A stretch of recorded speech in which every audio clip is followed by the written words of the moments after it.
Muito boa noite a todos. Tudo bem com vocês? Que a paz do nosso Mestre Jesus esteja em nossos corações. Mais uma terça-feira aqui de estudos do Evangelho de Jesus. A terça-feira de chuva, né? De frio, mas estamos aqui juntos para estudar o Evangelho de Jesus. Então, para aqueles que ainda não me conhecem, meu nome é Paulo, sou trabalhador voluntário da Fraternidade Espírita Paulo de Tarso de Mauá, e é uma grande alegria poder estar aqui com vocês, dividindo esse momento mágico, esse momento de estudos do Evangelho de Jesus. Então, eu rogo a Deus, rogo a Jesus que me faça instrumento desse trabalho, que as minhas palavras possam estar levando a todos o entendimento e o conforto, e que o Evangelho de hoje possa brotar em nossos corações e dar assim bons frutos, não é verdade? Bom, quando nós, gente, nos colocamos a ouvir o Evangelho, a trazer o Evangelho para dentro dos nossos lares, nós somos imediatamente assistidos por espíritos benfeitores, que são os mensageiros celestes de Jesus, e que farão na nossa casa uma grande limpeza, retirando dali todas as formas de miasma, de maus pensamentos, de negatividade, deixando assim o nosso lar tranquilo, sereno e muito bem iluminado.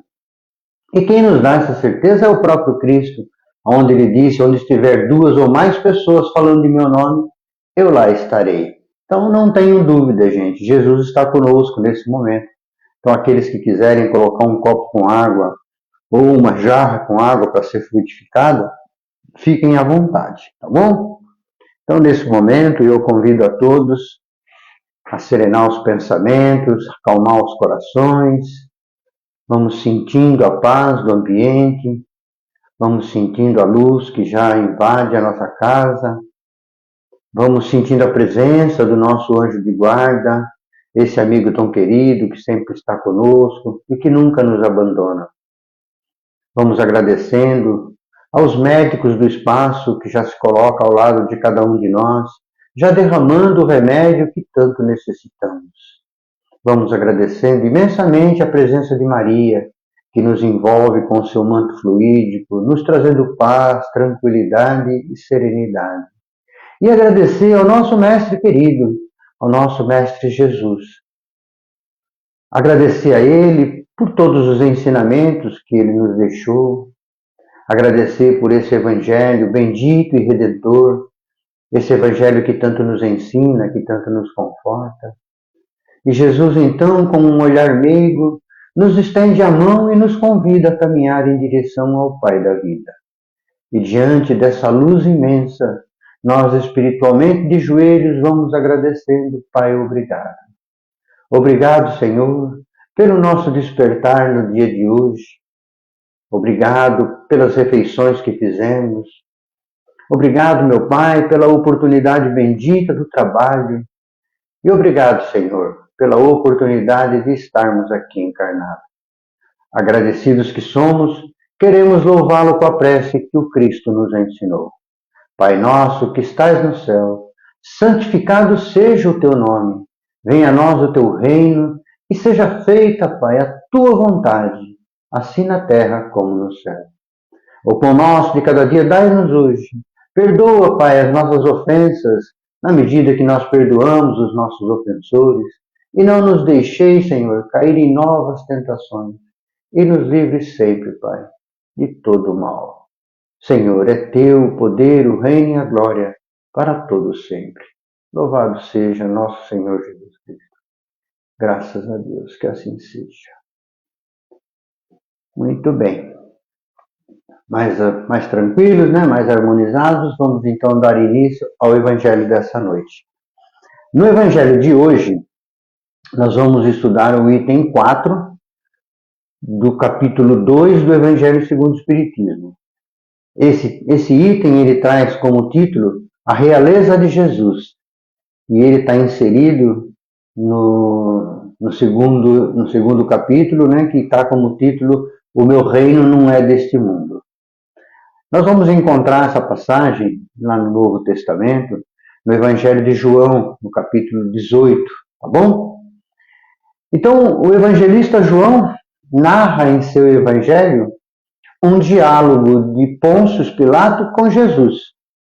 Então, onde Pilatos, tornando a entrar na residência oficial do governador romano, manda trazer Jesus à sua presença. E diante do mestre, ele perguntou: Tu és o rei dos judeus? Respondeu então Jesus: O meu reino não é desse mundo. Se o meu reino fosse desse mundo, minha gente teria combatido para impedir que eu caísse nas mãos dos judeus.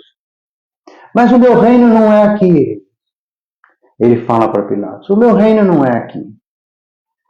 E Pilatos, então, intrigado, né, com aquela resposta magnífica de Jesus, volta a perguntar a ele: Logo, tu és rei? E Jesus responde: Tu o dizeis que sou rei. Eu nasci e vim a este mundo para dar testemunho da verdade. Para aqueles que pertencem à verdade, ouve a minha voz. Então, afirma Jesus a Pilatos que a realeza dele é em outro mundo.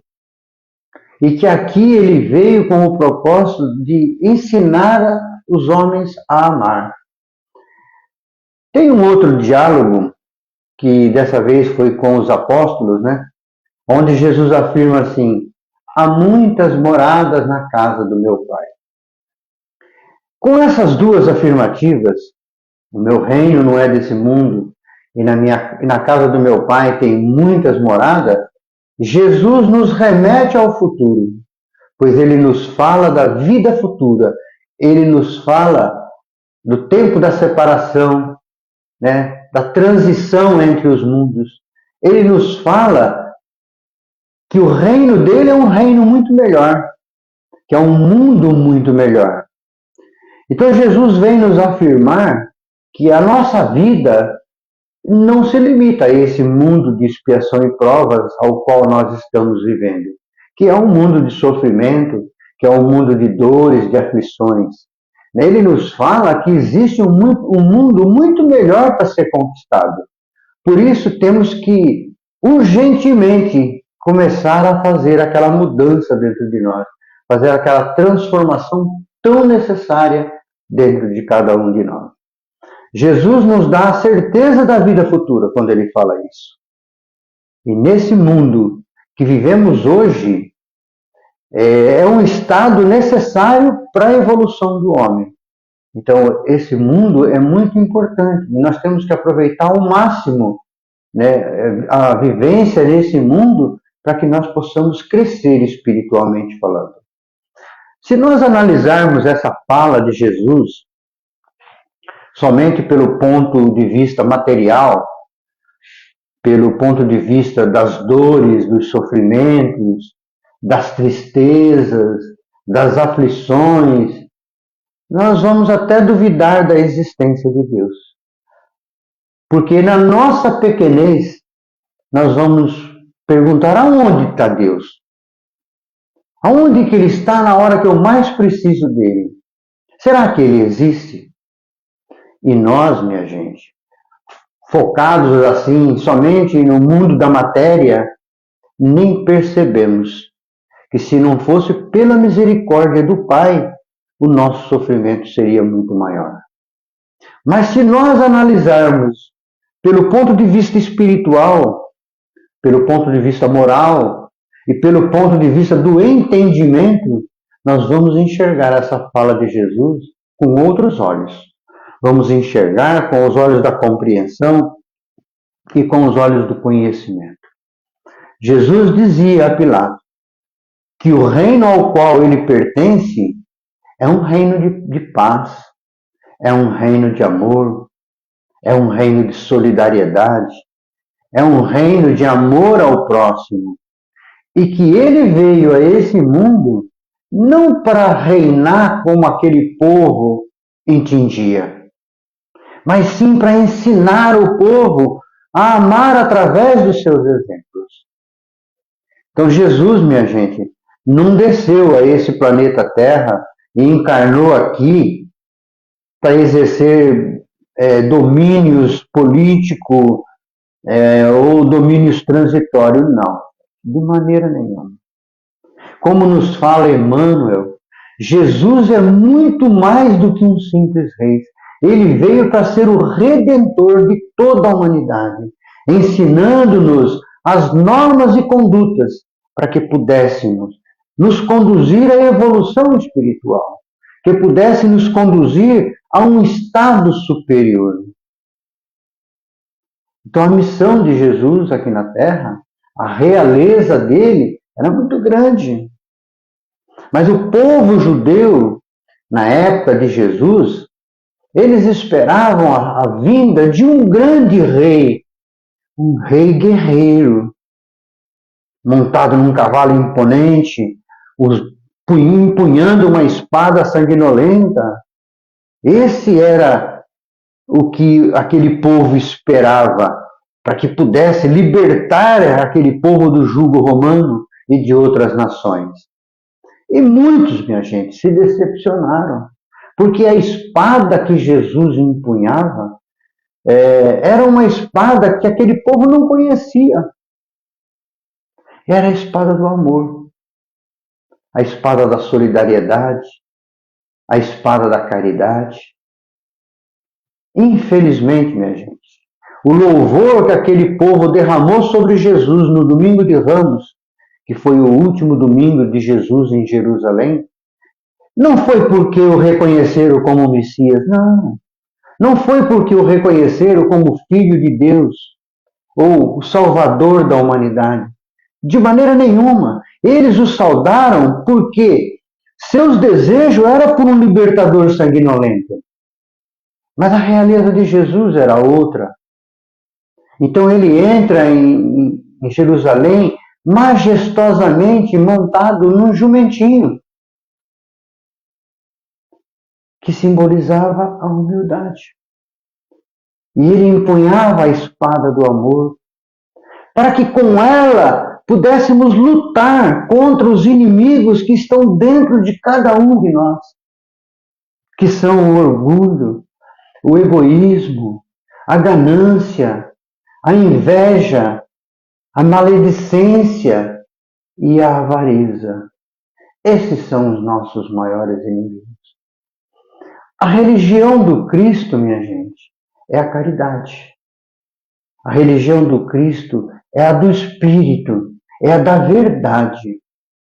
A fé que Jesus preconizou não foi, portanto, uma fé em dogmas, mas sim uma fé na vida eterna, uma fé na existência de Deus, uma fé com a convicção necessária para a prática da caridade. Algumas religiões até falam, que Cristo vai voltar. Mas nós podemos ter certeza absoluta, minha gente. Ele partiu. E Ele está sempre conosco. Ele nunca nos abandonou. E foi o próprio Cristo que disse isso.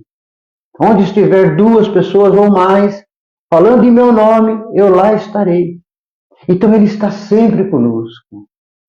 A realeza terrestre, ela acaba com a vida terrestre. Por isso que Jesus disse a Pilatos, sou rei, mas o meu reino não é desse mundo. Então, gente, vamos tentar compreender essa realeza de Jesus. E vamos ter a convicção e a certeza de que há um reino melhor ao qual Jesus está nos esperando. André Luiz, no livro Vivendo o Evangelho, ele nos diz assim, o reino de Jesus está na vida futura. Contudo, se você se importa com a tua transformação moral, pode ter certeza que já faz parte dele. Então, esse mundo que Jesus se refere é um mundo de amor. É a nossa terra prometida. Só que para ganharmos essa terra, nós temos que lutar muito. Mas não é lutar um contra o outro, não. É lutar contra nós mesmos. Lutar contra esses inimigos que nós trazemos enraizado dentro de nós. Então, que nós possamos refletir bastante, que a gente possa colocar em prática os ensinamentos de Jesus, que a gente possa aprender e colocar em prática o perdão, a misericórdia. Esse é o objetivo, é o sentido da nossa vida. Evoluir, tá certo? Então vamos agradecendo e orando ao Pai. Deus, nosso Pai, que sois todo o poder e bondade, dai força, Senhor, àquele que passa pela provação. Dai luz, Senhor, àquele que procura a verdade. Pondes no coração do homem a compaixão e a caridade. Senhor, dai ao viajor a estrela guia, ao aflito a consolação, ao doente o repouso, à criança o guia e ao órfão o Pai. Senhor, que a tua bondade se estenda sobre tudo que criastes, e piedade, Pai, para aqueles que não te conhecem, esperança para aqueles que sofrem, que a vossa bondade permita aos Espíritos Consoladores derramarem por toda parte a paz, a esperança e a fé. Louvado seja nosso Senhor Jesus Cristo. Graças a Deus. Que assim seja. Quero agradecer a todos pela presença, agradecer pelo carinho, desejar a todos uma semana maravilhosa. Que a paz do Mestre Jesus permaneça em nossos corações. Muito obrigado a todos e uma boa noite.